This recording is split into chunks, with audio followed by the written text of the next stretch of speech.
plagues have returned. They have come to claim more lives. Millions will fall. But there are those who are spared, who are needed to start again. This is the story of one such man. In the heart of a bustling city, Edward's business empire stood as a testament to his decades of relentless hard work and unwavering dedication. The company, Edward & Company, had started as a small enterprise but had grown into a conglomerate, encompassing various industries from manufacturing to technology. Edward, now in his late 60s, had built this empire on the principles of self-reliance, individual merit, and the unshakable belief in the free market's power. As Edward sat in his spacious office, surrounded by the awards and accolades of a lifetime, a sense of foreboding had begun to cloud his thoughts. Recently, the government's tightening grip on the economy had become increasingly suffocating. Regulations had grown more stringent, and taxes had soared to unprecedented heights, stifling the entrepreneurial spirit that had once been the nation's backbone. Edward, a staunch advocate of personal liberty and economic freedom, saw these changes as not just an assault on his livelihood, but as an affront to the very values that had driven his success. With each passing day, Edward observed more constraints being imposed on businesses. The new regulations were labyrinthine, demanding compliance to the most minute and often nonsensical requirements. These rules seemed designed not to protect the public or the environment, but to exert control, to dictate how businesses should be run, almost as if punishing success and ambition. The tax regime had become equally oppressive. What was once a fair contribution to the state had turned into a punitive measure against the prosperous. Edward's company, once thriving and a significant employer in the region, now faced an existential threat from these fiscal burdens. The escalating taxes were not just numbers on a balance sheet. They were a direct attack on the principle of rewarding hard work and innovation. As the weeks rolled into months, Edward witnessed the devastating impact of these policies firsthand. Profits dwindled, operations became untenable, and morale among his employees plummeted. The vibrant culture of creativity and drive that had defined Edward & Company's for years was now being replaced by a sense of helplessness and despair. Finally, the day came when Edward had to make the most heart-wrenching decision of his life. After a particularly grueling meeting with his financial advisors, who laid bare the unsustainable future of his enterprise, under the current regime, Edward knew what he had to do. With a heavy heart, he announced the closure of Edward & Company. The news sent shockwaves through the community. The closure of such a colossal business was not just a loss of jobs and economic stability, but a symbol of a changing era, one where individual achievement and free enterprise were being overshadowed by an overreaching government. As Edward locked up his office for the last time, he couldn't help but reflect on the journey that brought him here. He had believed in a system where hard work and ingenuity were the keys to success, but now he stood witness to the dismantling of those ideals. Little did he know, as he walked away from the empire he had built, that a fateful encounter was waiting for him, one that would offer a glimmer of hope in these dark times. Chapter 2. The Red Encounter. The sun was setting as Edward made his way through the empty corridors of his factory. This was where it all began, in a modest section of this very building, now a hollow shell of its former bustling self. The stillness of the place, once filled with the hum of machinery and the lively chatter of his employees, weighed heavily on his heart. He paused, taking a moment to absorb the silence, a stark reminder of what he had lost. As he stood there, lost in thought, A sudden shuffle behind him broke the silence. Edward turned sharply to see a figure entirely clad in red, standing in the dim light. The figure's presence was both startling and mesmerizing. "Hello, Edward." The figure spoke with an eerily calm voice. Edward, taken aback, managed to respond, "Who are you?" The figure in red, with a composed demeanor, began to speak of things that resonated deeply with Edward's own beliefs. "You have spent your life working tirelessly, not for your own benefit, but to feed a government that suffocates your efforts. Your hard work and success should be yours to enjoy, not theirs to regulate and tax into oblivion." Edward listened, his intrigue growing with each word. The figure continued, "True purpose and fulfillment come from working for one's own good, for one's own profit. The government, with its endless regulations and taxes, does not reward effort and innovation. It punishes them. You must liberate yourself from this system that does not value individual achievement, but seeks to control and diminish it." The words struck a chord in Edward. They echoed the philosophy he had always believed in, but had seen crumble under the weight of government control. He felt a surge of emotions he hadn't allowed himself to feel in a long time: anger, determination, and a glimmer of hope. Breaking down, Edward admitted, "I've lost everything I've worked for. What am I supposed to do now?" The red figure, sensing Edward's despair, leaned closer and whispered, "A pandemic is coming in 2021, just 6 months from today. This will be a time of great upheaval, but also a time of opportunity. You can use this knowledge to your advantage, to rebuild what you've lost and rise again, stronger and more resilient than before." Edward, still processing the gravity of the situation, nodded slowly. The figure's words had ignited something within him, a renewed sense of purpose and a fierce determination to reclaim his life's work. He understood now that he had a chance to make a difference, not just for himself, but for others who had been crushed under the same oppressive system. As the figure in red disappeared into the shadows of the factory, Edward stood alone, his mind racing with plans and possibilities. The road ahead would be challenging, but he was ready to face it head on. For the first time in a long while, Edward felt a sense of control over his destiny, and he was determined to make the most of it. Chapter 3. The Council of Colours. On a secluded hill, shrouded by the dense canopy of ancient woods, stood 4 figures, each cloaked in colours that told tales of past calamities. The one in red, vibrant yet sinister, stood alongside those in green, white and black. They were entities of old, harbingers of doom who had walked the earth for centuries, spreading plagues and pestilence.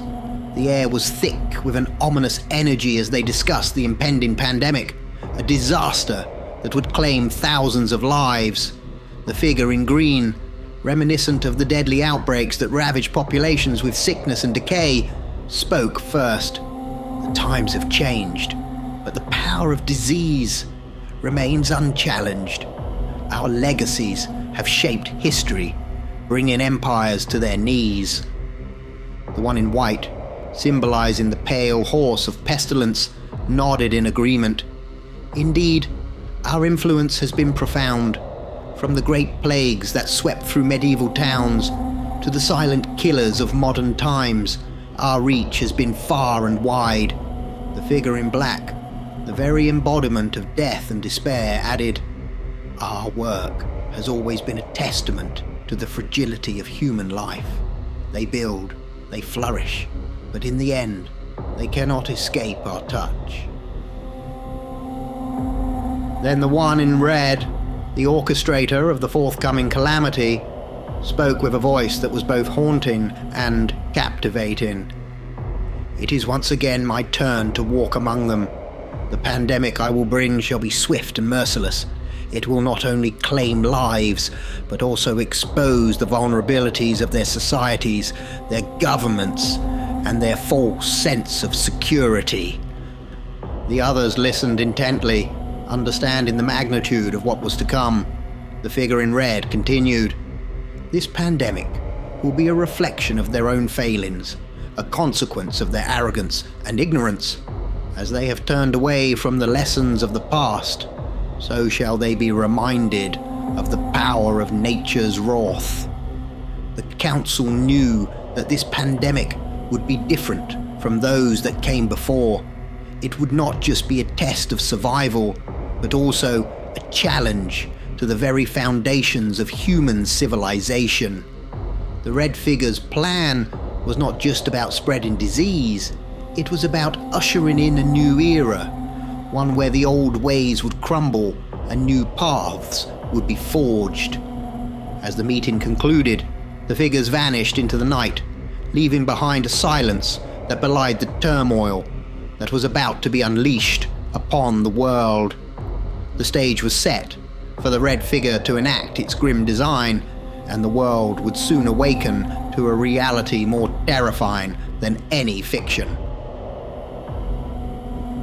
Chapter 4. The Red Revelation. In the dead of night, under a crescent moon, Edward found himself once again in the presence of the Red Death, this time in a secluded grove far from the prying eyes of the world. The air was cool and still, the silence only broken by the occasional rustle of leaves. Edward, though apprehensive, knew that this meeting could be the turning point he so desperately needed. The Red Death stood before him, a figure both fearsome and fascinating. "Edward," it began, its voice low and steady. "The pandemic I foretold is nearing. It is time you prepare, not just for survival, but to thrive amidst the chaos." Edward listened intently as the Red Death outlined the knowledge he would need. This pandemic will be unlike any other. It will bring about unprecedented economic disruptions, fear and confusion.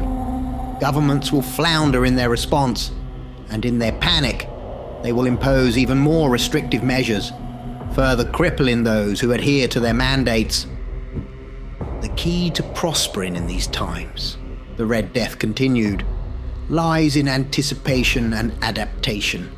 You must be ahead of the curve, foreseeing the changes before they occur, and adapting swiftly." Edward nodded, understanding the gravity of the situation. The Red Death then imparted specific strategies and insights. 1. Invest in essential services. The pandemic would lead to a surge in demand for healthcare, sanitation, and basic necessities. Investing in these sectors would be crucial. 2. Remote work and technology. As lockdowns and social distancing become the norm, there would be a significant shift towards remote work and digital services. Edward should invest in technologies that facilitate this transition. 3. Supply chain independence. With global supply chains disrupted, there would be a need for locally sourced materials and products. Edward should explore local production opportunities. 4. Real estate opportunities. The economic downturn would lead to a fall in property prices. This would be an opportune time to acquire assets at a lower cost. 5. Community support initiatives. By supporting the local community through these tough times, Edward could build goodwill and a loyal customer base for the future. As the meeting drew to a close, Edward felt a renewed sense of purpose. He now had a blueprint for not just surviving the pandemic, but emerging as a leader in the new world that would follow. He thanked the Red Death for its guidance and set off into the night, his mind racing with plans and possibilities. Over the next few weeks, Edward began to implement these strategies. He invested in healthcare startups and sanitation companies, set up remote working infrastructures for future ventures, explored partnerships with local producers, and kept a keen eye on the real estate market. He also initiated community support programs, providing aid to those affected by the pandemic. As the pandemic eventually hit, Edward's preparations paid off. While many floundered under the weight of the crisis, Edward's ventures thrived. He had not only safeguarded his future, but had also laid the groundwork for a new empire, one built on foresight, resilience, and the unyielding spirit of enterprise. Chapter 5: The World in Turmoil. As the months passed, the pandemic unfolded with a ferocity that eclipsed any previous health crisis in living memory. The virus spread like wildfire, its reach unbounded by borders, affecting every corner of the globe. The death toll mounted rapidly, creating a climate of fear and uncertainty that had not been experienced in generations. Governments around the world scrambled to respond to the escalating crisis.